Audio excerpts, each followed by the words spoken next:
Part of being a good woodworker is having safe practices in the shop, and one of the more difficult tools to use is the table saw.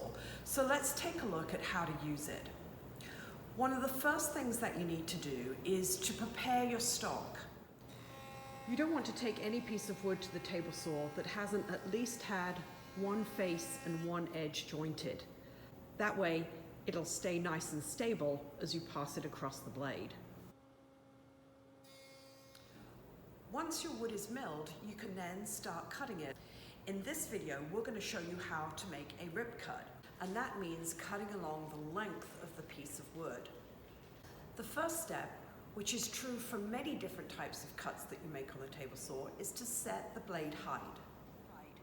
Now, there are two schools of thought with blade height.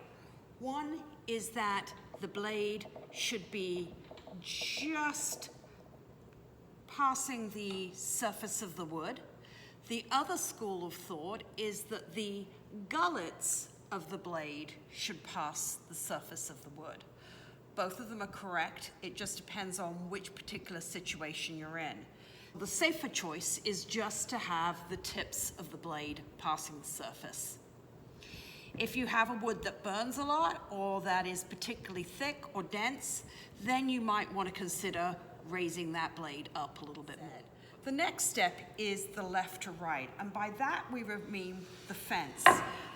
The fence dictates the width of the cut that the blade will make.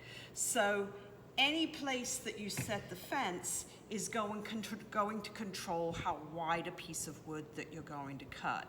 When setting the fence, you need to decide whether or not you need to use a push stick. A push stick is something that helps you make a cut more safely if there's any danger to your hand. So a way to measure that is to place your hand between a non-running blade and the fence, and if there's plenty of room for your hand, then you don't necessarily need a push stick.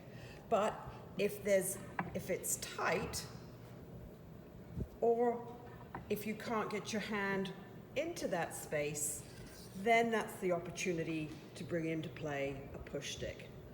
Most table saws are going to come with a push stick like this, but you're going to be better served to make your own push stick that looks like this. This push stick has a long surface area to hold down the wood while you're pushing it through. Plus, it's got a much more secure handhold than the longer handle of this might. So once you've milled your wood, established your blade height, set your fence in the right position, you're ready to make your first cut. But where you look, where you place your hands, and where you place your body are all really important safety aspects. So follow along and we'll show you how. So this is the position that you want to be in at the start of the cut. Your left hand is braced and pushing against the fence, and your right hand, the thumb is on the back and the fingers on the top. You'll notice that my hip is to the left of the blade. Another rule of thumb is perhaps that your belly button is in line with the miter slot. You'll reach down with your right hand and pull the on switch. Put your right hand back in position and then start pushing forwards.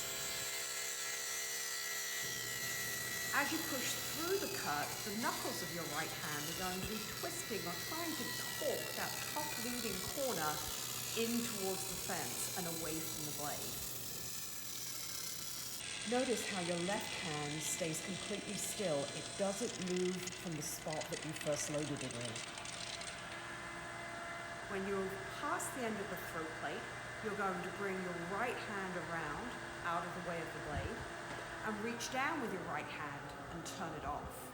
Once you've turned it off, you're going to wait until the blade has come to a complete halt before you reach in for any offcuts. We call this the moment of Zen. There's a lot more to learn about the table saw, so click the button below to subscribe, or better yet, sign up for one of the beginning woodwork classes at the Florida School of Woodwork. You can find the website at schoolofwoodwork.com.